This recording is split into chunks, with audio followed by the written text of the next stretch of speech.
খুব আমি আনন্দিত হৈছোঁ। আমাৰ সৌভাগ্য যে চাবুৱা অঞ্চলৰ এখন গৌৰৱময় উজ্জ্বল মহাবিদ্যালয়ৰ এগৰাকী প্ৰবক্তা, শ্ৰদ্ধা প্ৰবক্তা আমাৰ ৰিচেশ্বৰ পাইং ছাৰ আমাৰ মাজত এক্সটাৰ্নেল ইভালুৱেটৰ হৈ আমাৰ বিদ্যালয়লৈ আহিলে। আমি খুব আশাবাদী। আমি এক বছৰে বা যোৱা বছৰ আমি দীৰ্ঘদিনৰ পৰা যি কষ্ট কৰিছোঁ বিদ্যালয়খনৰ উন্নতিৰ কাৰণে সৰ্বাংগীন দিশত, শিশুৰ পৰা আদি কৰি বিদ্যালয়ৰ সামাজিক অনুষ্ঠান প্ৰতিষ্ঠানৰ লগত জড়িত হৈ বা কমিউনিটিৰ লগত জড়িত হৈ আমি যেনেদৰে প্ৰয়াস কৰিছোঁ, অদূৰ ভৱিষ্যতলৈ এনেদৰে আগবাঢ়ি যোৱাৰ ক্ষেত্ৰত এনেধৰণৰ গুণোৎসৱে আমাক যথেষ্ট সহায় সহযোগিতা কৰে। আৰু আজি যে এক্সটাৰ্নেল ইভালুৱেটৰ আমাৰ মাজলৈ আহিছে, আমি গভীৰ আশাবাদী, খুব আশাবাদী তেখেতে আমাৰ মাজৰ পৰা খুব সন্তোষজনক এক ফলাফল আমাৰ মাজত দি যাব বুলি আশা ৰাখিছোঁ। আৰু আমি কোনো ত্ৰুটি বিস্তুতি নথকাকৈ আজি অনুষ্ঠানটো সুচাৰুৰূপে পৰিচালনা কৰি যোৱাৰ কাৰণে আমি যথেষ্ট কষ্টকৰ কৰি আছোঁ।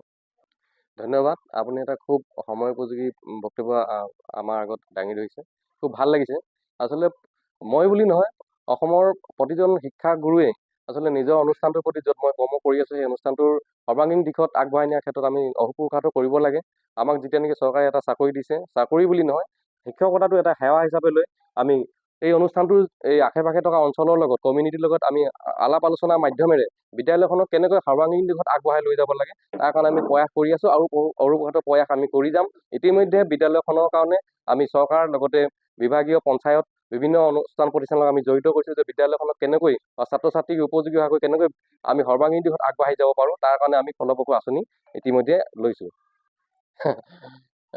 খুব ধন্যবাদ। আচলতে এইটো মোৰ এটা সপোন আছিলে যে মই যেতিয়া নেকি শিক্ষকতা বৃত্তিত জড়িত হ'লোঁ, বিদ্যালয়খনৰ এই আমাৰ আচলতে চৰকাৰী শিক্ষা খণ্ডত কেনেধৰণৰ ছাত্ৰ ছাত্ৰী আহে আপোনালোকে নিশ্চয় জ্ঞাত।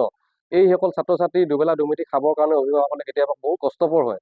সেইখিনি যাতে দুখ অনুধাৱন কৰি আমাৰ বিদ্যালয়তে যাতে ল'ৰা ছোৱালীয়ে অন্ততঃ নিজৰ পাঠ্যপুথিখিনিৰ বাহিৰেও বাহিৰা যি কিবা এটা জ্ঞান তেখেতসকলে লৈ যায় বা খেলা ধূলাৰ ক্ষেত্ৰত যদি যিটো ঘৰত তেখেতসকলক সুবিধা কৰি দিব নোৱাৰা বস্তু যদি আমি বিদ্যালয়ত কৰি দিব পাৰোঁ বা অন্যান্য তেখেতসকলৰ স্বাস্থ্যগত যিবিলাক দিশ আছে, আপোনাৰ মাৰ্চ পাষ্টৰ পৰা আদি কৰি এনেধৰণৰ কামবিলাক আমি কৰি খুব ভাল লাগে। যাতে ইয়াৰ পৰা তেখেতসকলে যি হাইস্কুল লেভেললৈ যাব, উচ্চ বিদ্যালয়ৰ কাৰণে তেখেতসকল যেতিয়া যাব, তাত যাতে তেওঁলোকে বহল পৰিৱেশত তেওঁলোকে যাতে সেই পৰিৱেশটোত খাপ খাব পাৰে, তেনেকৈ আমি তৈয়াৰ কৰিবলৈ অহোপুৰুষাৰ্থ চেষ্টা কৰি আছোঁ।